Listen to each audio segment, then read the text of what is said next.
Hey, I'm back, and I'm going to play some Super C, the sequel to Contra on the NES. Actually being emulated. I have the game. Uh, my NES isn't working right now, so we're going to just emulate it.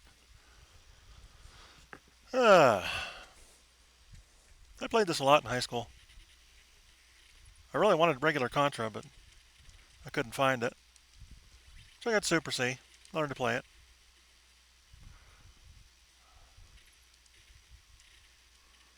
Poop.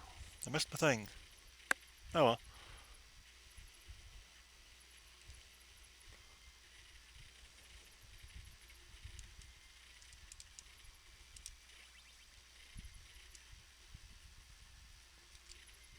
Come on. There you go. Not really doing a speed run, just kind of cruising on through.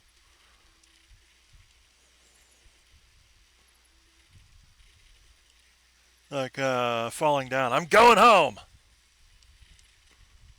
Clear a path! I'm going home! Clear a path, you motherfuckers! That's a great movie.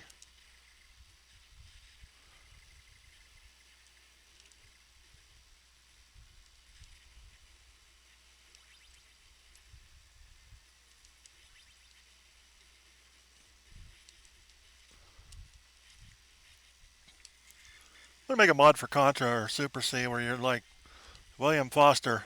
You've got this guy with a white shirt and tie on. You got a baseball bat. You just go around messing stuff up.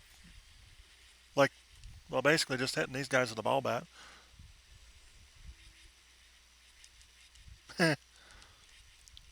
Falling down. Oh, yeah, I could make a Contra mod that's like the entire movie of falling down. Just every level is a scene from the movie. I mean, that really needs to be a video game. I mean, a first person, well, it wouldn't be necessarily a first person shooter, but a first person um, something, that'd be good.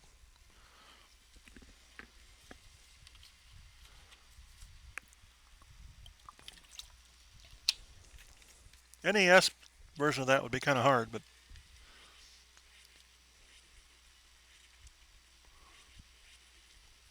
if you've never seen a movie called Falling Down, you gotta watch it. It's from 1993. The end's kind of sad though, but it's a really good movie. I'm just getting that for the points. You know, they ought to make a Falling Down 2, the sequel. Daughter of Anger. Because his daughter survived, and his ex-wife survived. Or wife, ex-wife, whatever she was. And she's probably just as smart as he is.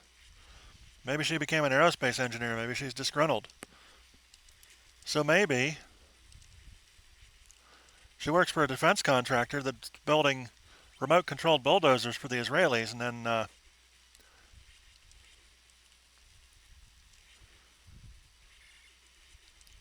several of them get hacked by the Russians or the Chinese or something. In quotes, of course.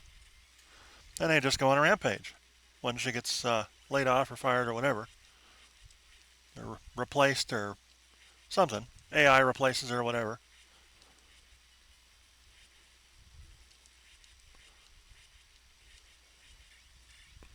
But you gotta have the main character survive this one. It's like it's gotta be a battle against AI or something. I mean, I know Terminator already did that, but had 27 different sequels.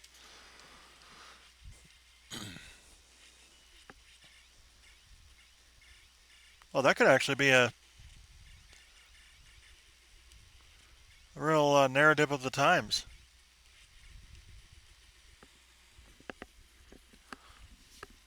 I can't remember what the daughter's name was in the movie, but uh, yeah, that's a cool idea. Maybe I'll pitch that to the Hollywood dweebs and see if they'll ignore me and make or ruin it somehow. I'm sure.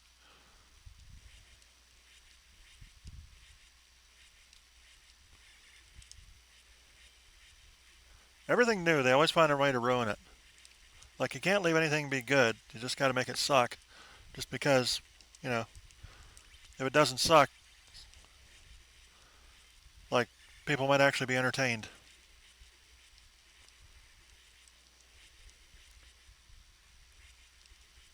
And leave the damn AI junk out of there. Friggin' AI slop garbage. I mean, huh.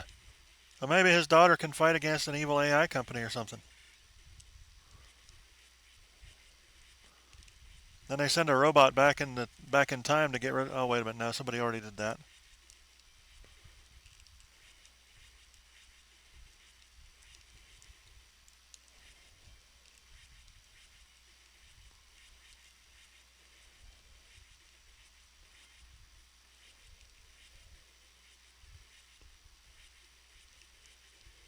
Hmm.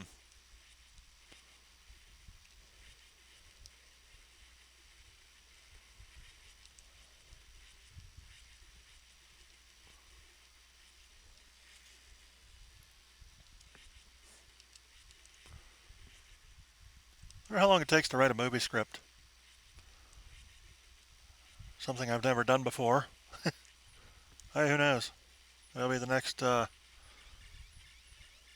James Cameron or whatever. Up yours. Eh,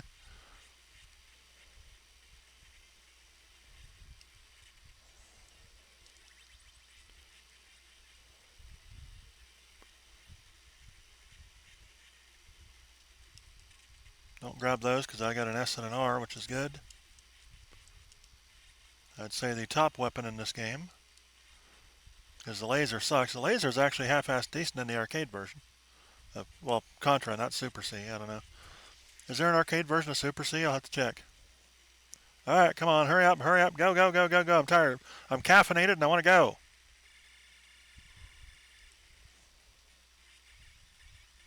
I friggin' missed. Whoa, look out, look out, look out. Damn it. I told you to fucking look out. You friggin' jumped right in front of the damn thing anyway. You're supposed to lay down and let it go fly past you, dork. Now I gotta go get another S and another R. Alright, screw you guys. I'm gonna shoot the main thingy-majig. Or not.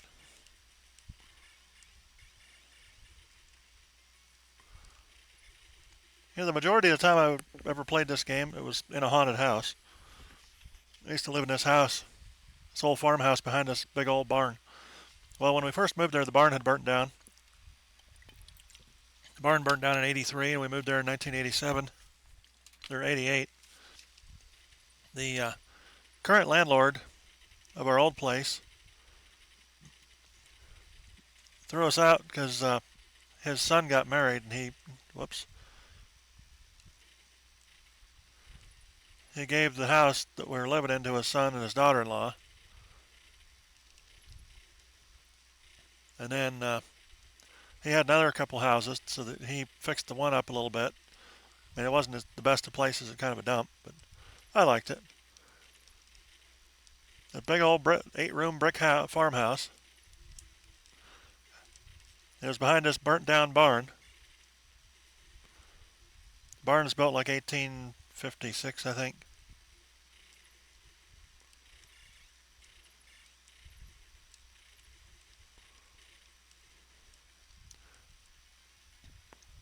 I think 18. Another house is built like 1856 or 1882 or something. I forget. Anyways, one of them years, them 18 something or others.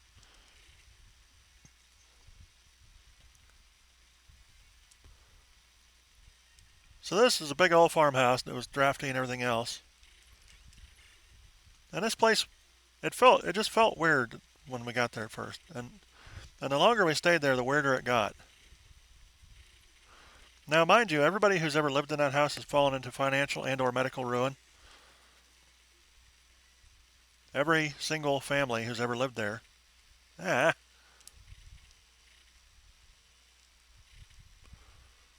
But this house, your typical, I guess you call it 8-room farmhouse. And of course, we got to hiking around the hills around there because the same landlord owned all the property around there. So got to walking around and we found all these cow skeletons down in the ravine. Like that's where they shoved all the dead cows from the barn that burned down, or all the skeletons from the cows from the barn that burned down. Now I kind of wish I'd have saved a couple of them, but they said the barn caught on fire twice. The first time was from whoops.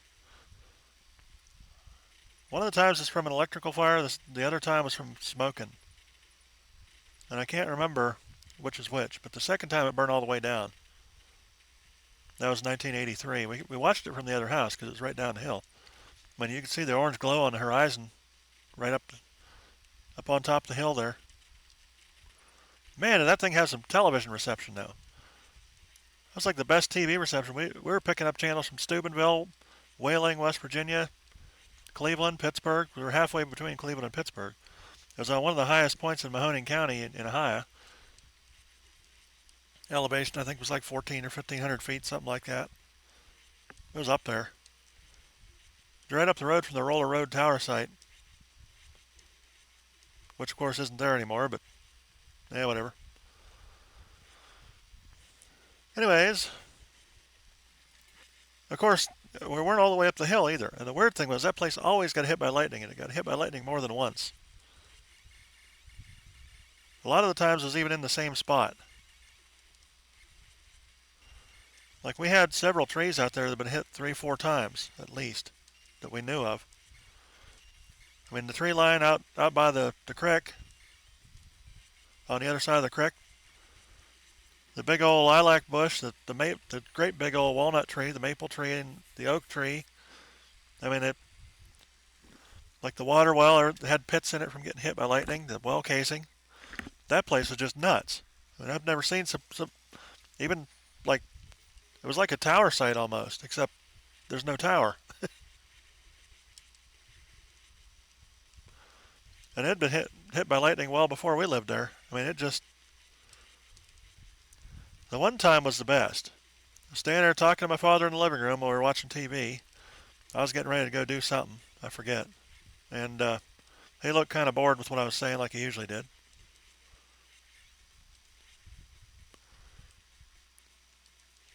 And all of a sudden, I mean, it was storming real good by then. All of a sudden, I heard this boom. I mean, my ears rung for a while after, like half an hour after that. It just, I couldn't hardly hear anything. And SR, gotcha. This lightning hit the maple tree, the telephone line, the TV antenna, the power line, the oak tree, and the water well. And it looked like it probably hit a couple of trees over on the tree line on the other side of the creek too. I mean, we're like 200 feet below the top of the hill. It wasn't that big of a hill. It was like just a grade, Uncle Bud used to call it.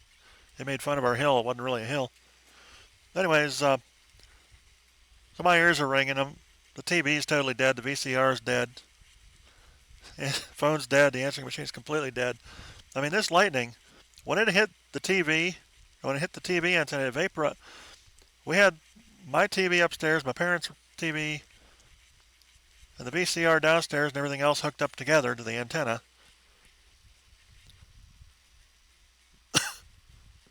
And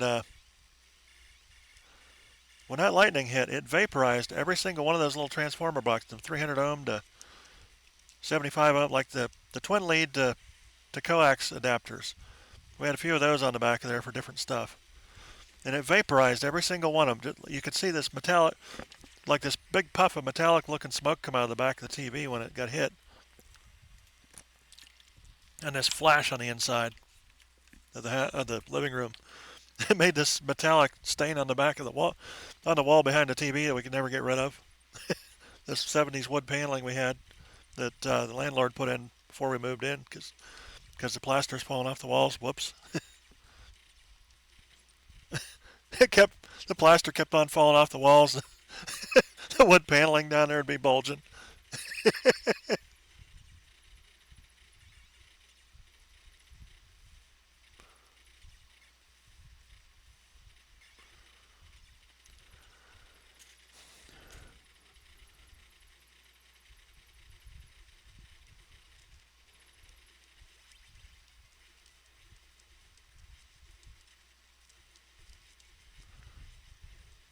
That thing, if you grab that power pellet or whatever it is, it gets you out of sync. That's how they get you. And then I found out later the lightning blew my NES apart. It actually vaporized a couple of the insides of the circuit breakers. It vaporized, it exploded a couple of light bulbs. It blew a couple of lamps out and burnt the switches out on them. It vaporized the inside. Ah, shit. And when I opened up this TV and the VCR and stuff, it just like a bunch of stuff was just gone inside. Like part of the boards were gone, and it was just went away. Like not here, left the chat, you know.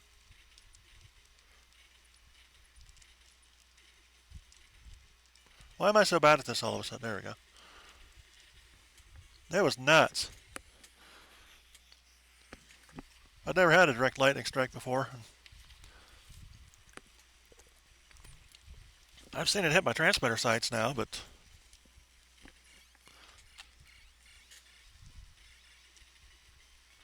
let me get some extra points here getting this dude first. There we go. What else got? Whoops. Yeah, a couple of light bulbs got blown out. Like a couple of light bulbs were completely black on the inside. Ruined the bathroom light fixtures, just the incandescent lights. The water was rusty for days after that because it hit the water well. The water well, I think, was actually just an old coal mine because it was about 200 feet deep, and 200 feet was where the coal mine was. That's another thing. That entire property was over top, was completely undermined by an old coal mine. There's mine shafts around it, and actually the landlord used to throw his garbage down one of the mine shafts until it filled up. Way in the back field, there's a mine shaft, and they just used to throw all their garbage down there. And of course, they filled it up, and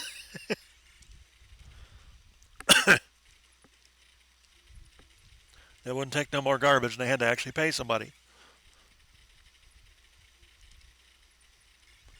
God forbid those guys pay somebody, but you know, landlords. Am I right? Am I right? Don't get the L.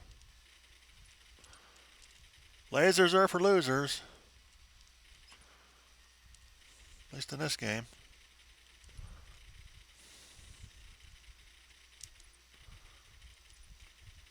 Flamethrower is pretty good in here. Oh shit. Oh well, at least we got an S for now, until I lose it again. Yeah, there's about a 10-foot thick seam of coal, anywhere from like 3 to 10 feet, 200 feet underneath the house, and it undermined that whole hill, the coal mine. I mean, that whole area is full of holes.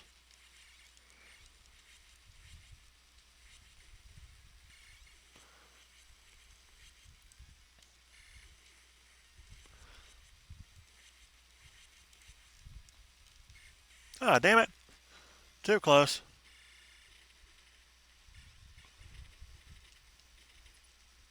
I beat my fire down there.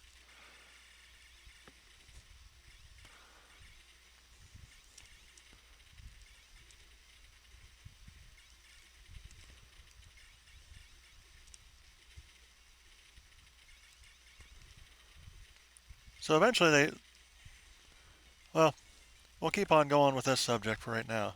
But, oh, dang it. Come on, sync up, man. There we go. It was kind of a cool house, but it was weird though because it felt weird. The whole place just felt unusual. Like there's just something off about it. And of course, then it started with the stuff that moved, and we'd lose stuff, and it would be right back where we left it a couple of days later. And like I'd set the camera up, and nobody would be in and out of the house, and stuff would disappear, and then it'd come back a couple of days later.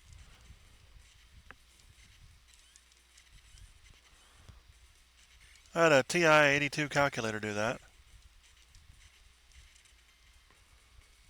It was in my bedroom, on my shelf, and then it wasn't. and then it was again. Like nobody was in there.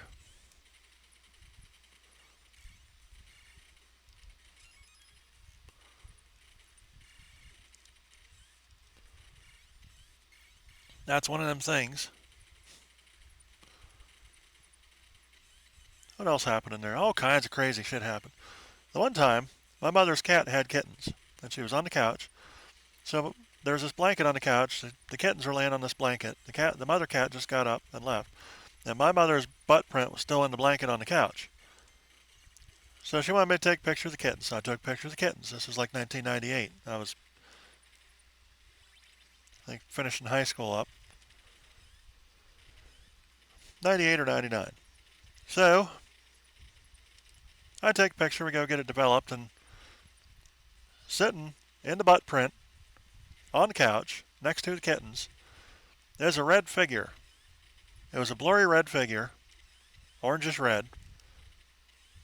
Looked like it had a head, torso, arms, and legs. And it was just sitting there almost like it was looking at the TV. It didn't have a face, it was just blurry, but that was the weirdest damn thing. I mean, all kinds of stuff happened before that. Oh, here's a good one.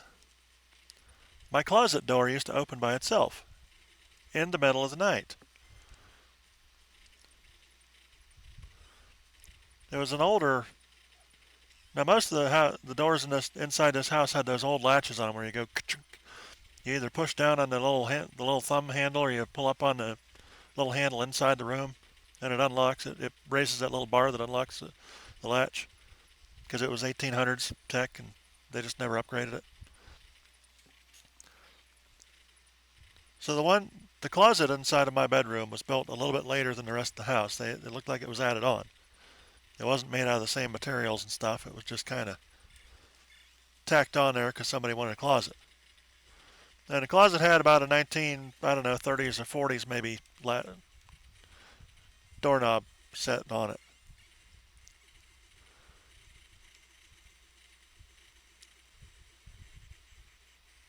So it was like a regular doorknob, but it was one of those square mechanisms that's attached to it. The real old ones.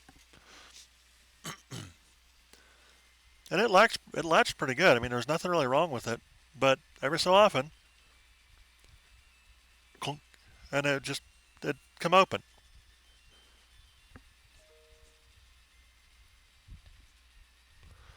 And we never did figure out why. We never did. I mean, we would adjusted that thing and shimmed it and everything else. It would never stay shut. You'd shut it, and it just a little while later just open up again, and it'd be random, like usually the damn middle of the night.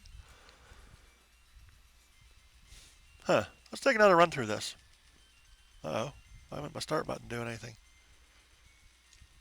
Can I push left and right at the same time? Nope.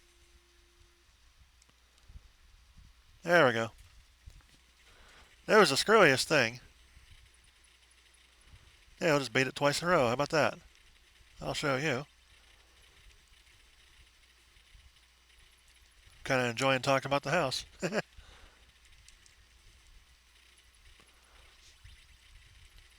Alright, so I talked about the closet door opening randomly by itself. My parents' closet did that too, and they just left it open all the time.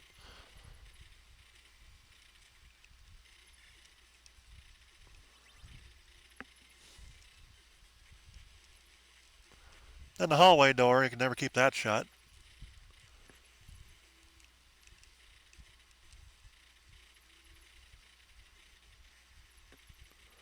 The door to the now this place is really weird because I mean it's a normal just old farmhouse, but there's a great big heavy old door just laying over top of the stairway to the attic to keep the cold air out of the rest of the house. And then there was a door to the little room that went up to the attic. It was like the size of the bathroom. It was like the bathroom area was like one of the regular bedroom size cut in half. There's the bathroom, and then toward the outside of the house there was the room with the stairway to the attic. And the room with the stairway to the attic, it would shut, but just like everything else, every so often, no matter how good you'd latch it, the damn door just pop right open. Thunk. And you can hear it just go thunk and just pop right open. And it was one with a regular knob on it. They changed the latch away. It looked like they got rid of the latch off with the old style because they figured the dumb thing was opening by itself. They put the knob on it, and you could shut the thing, and it'd stay shut for a while, and it'd just thunk, and it'd just open right up. It'd open up like a foot or so, and it'd just stay that way. Now that I think about it, it's friggin' terrifying to live there, but we got used to it. we just got used to it. The rent was cheap, man. It's like that thing on Facebook videos where the house is possessed, but the rent's cheap, so we got to live there. A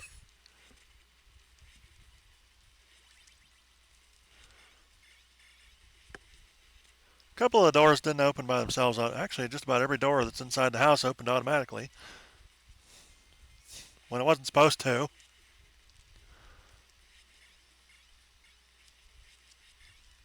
And then we all got this weird feeling every time we went into the attic, or that it was really hard to go. What happened here? Okay, now you're shooting. Okay, good.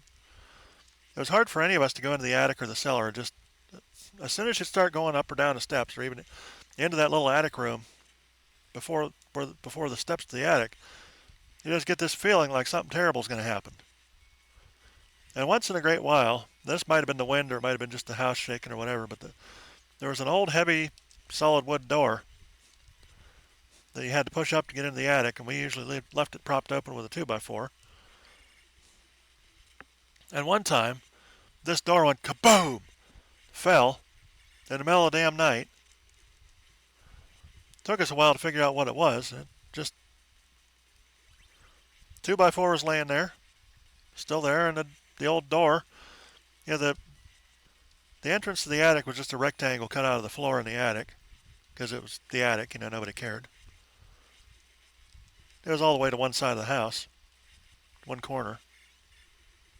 Ah, damn it.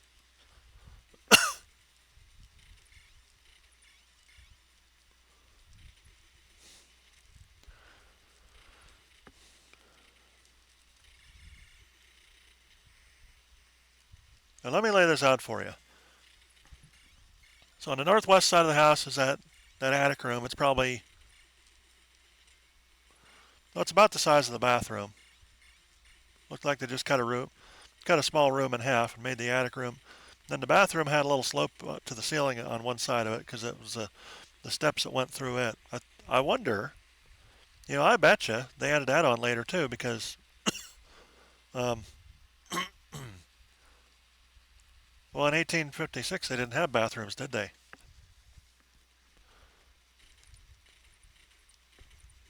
Huh. I didn't think about that. I don't think they had indoor plumbing back then. Anyways, so northwest corner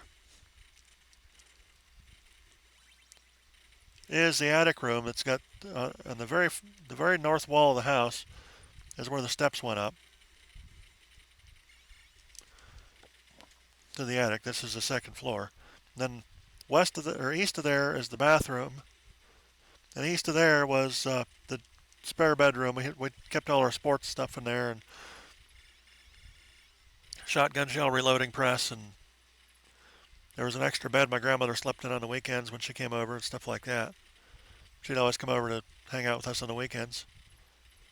She lived the next town over, so it was pretty close, like 8-mile drive. She had some screwy experiences there too. She didn't like to talk about it, but she told me about a couple things that happened to her. So then south of there, the hallway goes from east to west across the center of the upstairs, mostly. At the west end of the hallway, there's the steps that go downstairs. They go down to the east. Maybe I'll make this a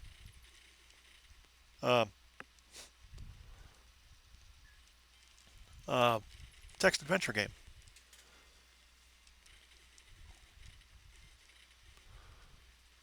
Okay, now at the top of the steps In the center west of the upstairs. My parents' bedroom door goes to the south.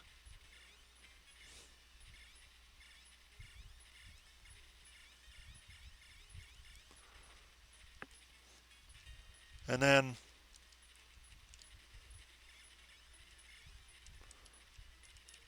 shit.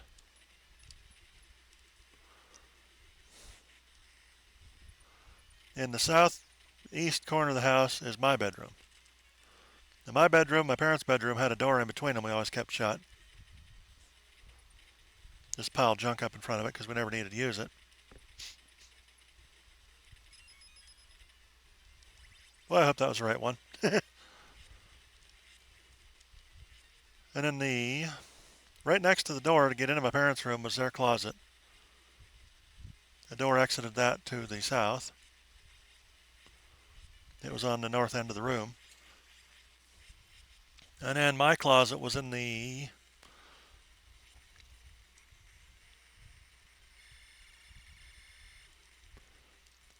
southwest corner of my bedroom.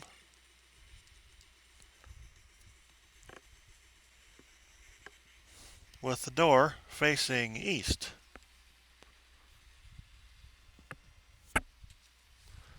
Originally, we started out with my bed right in front of the closet door, a few feet away so you could get the door open. But then we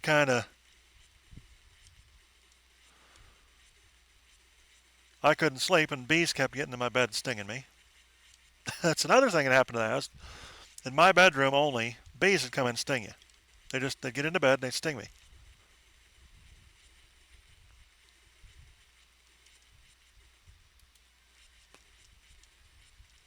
It was always in the middle of the damn night too.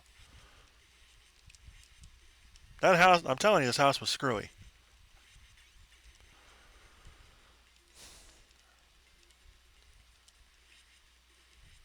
So, I'm getting the crap scared out of me enough times by that closet, I got sick of it.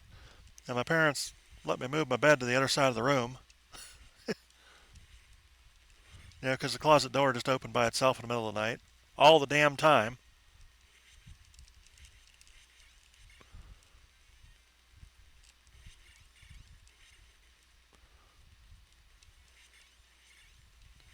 Funny thing is, they said nobody ever died there.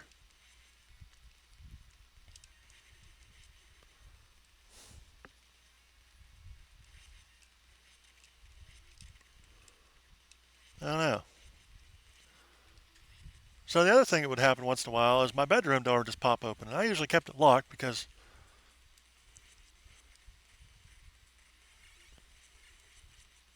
I get sick of people barging into my damn bedroom all the time when I'm half clothed.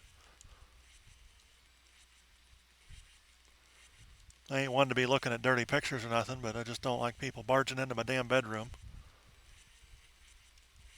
So I'd lock the door, and it had one of those old latches on it, and you could turn the little cam wheel thing, and it would lock the door.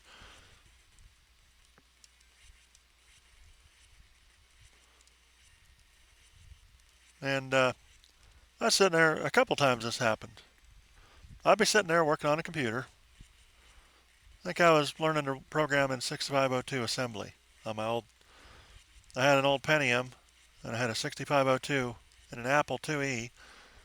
And I was learning to program that. Whoops! Watch out! Learning to program that in assembly. Learning digital electronics, and it's the middle of the afternoon. There's nobody around. I got a camera set up outside watching for stuff. Just, you never know. People have come and stole stuff out of the garage before. My mother just kind of let them because, I thought they were your friends. Well, they used to be. Till they stole shit out of my garage when I wasn't there. Like, where's my speakers at? Oh, yeah, such and such came and got them. Came and got them? Did I say you could come and get them? Yeah, well, whatever. Anyways, so I heard that now these latches, they're pretty positive when they were shut. You can't lock it if it's up on top of the catch. It'll only lock if it's all the way shut.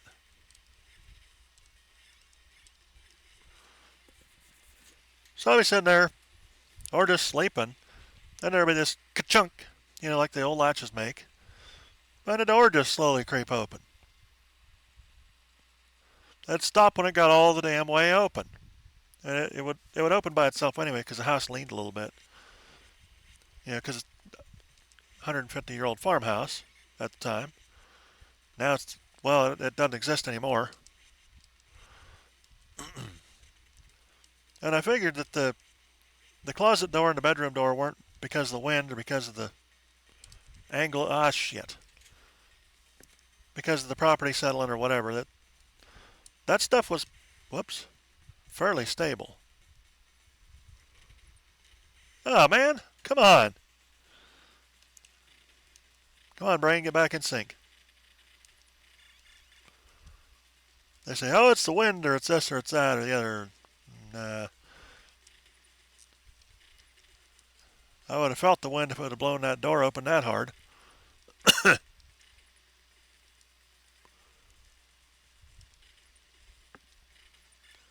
And a couple times it happened in the middle of the night. The funny thing is the doors would usually only open by themselves in the middle of the night. Right when it scares the shit out of you the most.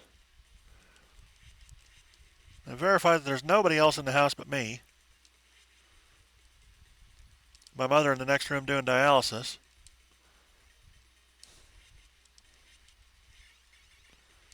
Toward the end, she was on dialysis.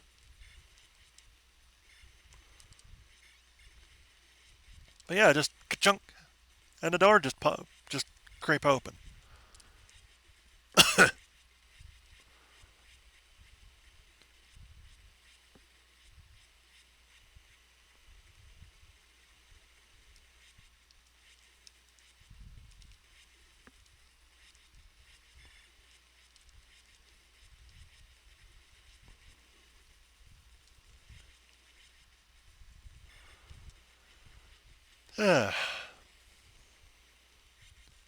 What did my grandmother tell me? She said there was a thunderstorm and like the window was glowing or something. Said she felt an electrical charge, like lightning was about to hit. She come flying downstairs. We were watching TV and she went to bed.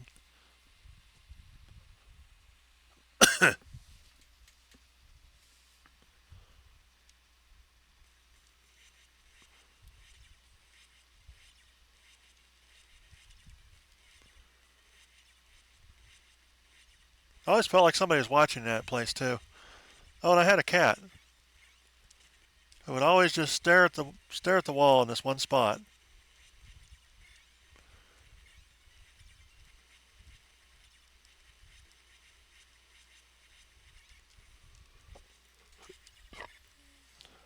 Between the bathroom and the spare room upstairs.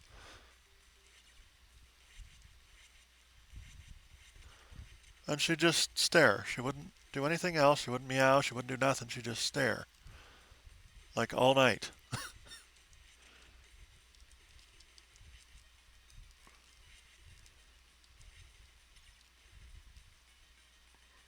There we go. Now you're getting it. Well, it takes practice to do that one. I'll tell you what. Dang it, Bobby. You gotta practice this video game junk, I'll tell you what. You can't just go through Super C like nothing. You got to practice. This was 1988 through 2002 we lived in that place.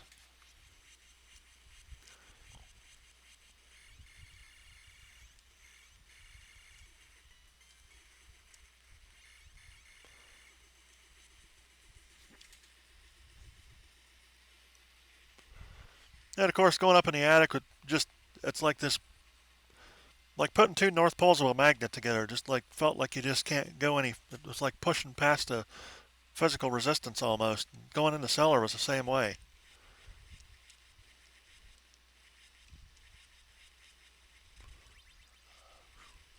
Whew, glad that wasn't the other one.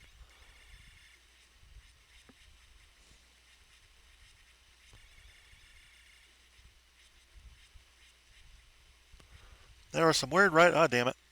There was some weird writing in the garage, too. It was this alphabet that didn't make any sense. It might have just been kids writing on the wall with paint, but it just kind of had a weird feeling about it.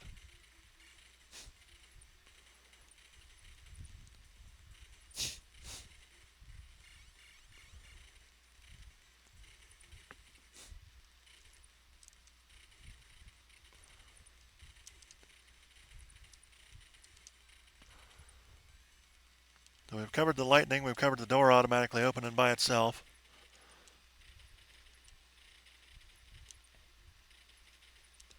The figure in the picture.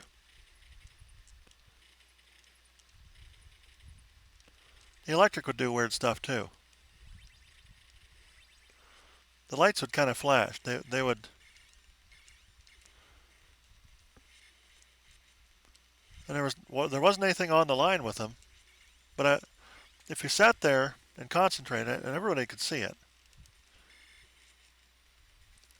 the lights would have this bright and dim cycle to them. They'd about once every second, for about a quarter of a second, they flash dimmer, and then go back to normal brightness again. They do it for like 5 seconds straight, and then they'd stop for 5 seconds. Then they do it again for 5 seconds. And that place, I had burnt more computer power supplies out in that place than anywhere else I've ever seen. And I always unplugged all my stuff from when thunderstorms would come through.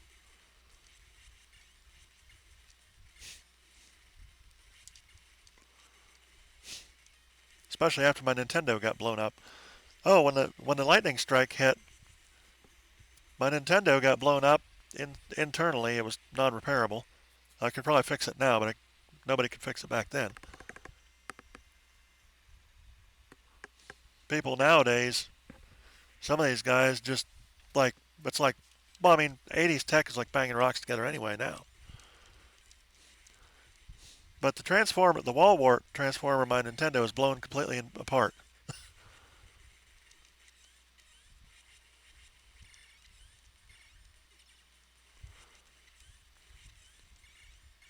We had to we had to use my little 13-inch TV downstairs in the living room until we got another one. Of course, we were poor, so it took us like a year or two to get another TV. So we went back to changing the channel manually, which means me changing it. Get up and change it, turn the knob.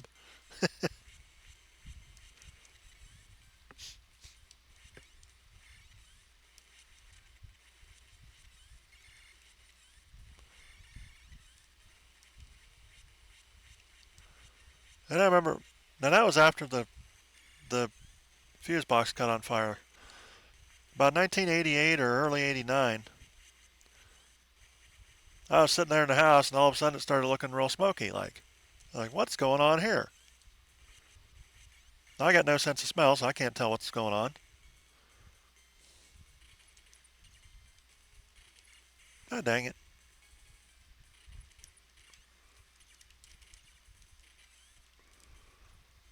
So I'm looking around trying to figure out what's up. And see a little bit more smoke coming out of the cellar door. Like, what is going on here? I go over there and look underneath the door because there's a big gap under the door and there's no fire. Like, all right. Go yell, call my mother up. I think I was in like fifth or just starting 6th grade. It was summer. Oh, yeah, summer of between 5th and 6th grade. Because that was when I used to watch Channel 53 out of Pittsburgh. WPGH, Fox 53, because they had cartoons on all afternoon. I had this little black and white TV. I used to take it out on the back porch, or the big, well, they call it the front porch because it was the big porch, but it was kind of on the back of the house. I'd watch cartoons with my antenna, my big antenna out there and everything.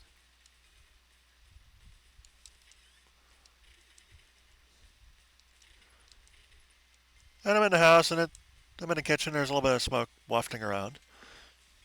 And it's coming out of the cellar door a little bit. And I look in the cellar, look down cellar, there's no flames. So I go down there. And the damn fuse box is smoking. It's like we shut everything off, and it's still doing it. So I yell at my mother. I pulled the main fuse out.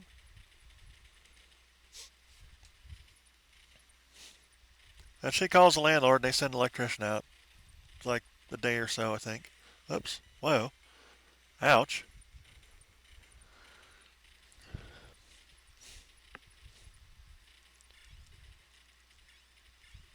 And they actually put a real the whole house is on four fuses. Then the dryer had its own fuse off of something, who knows what.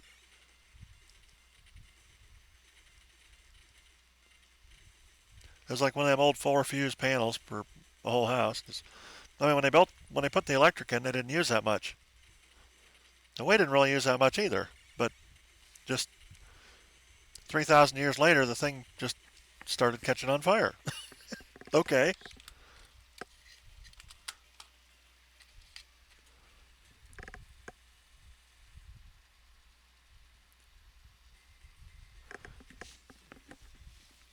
So at that point, they had the barn rebuilt. It was a pole barn, not just a regular old barn.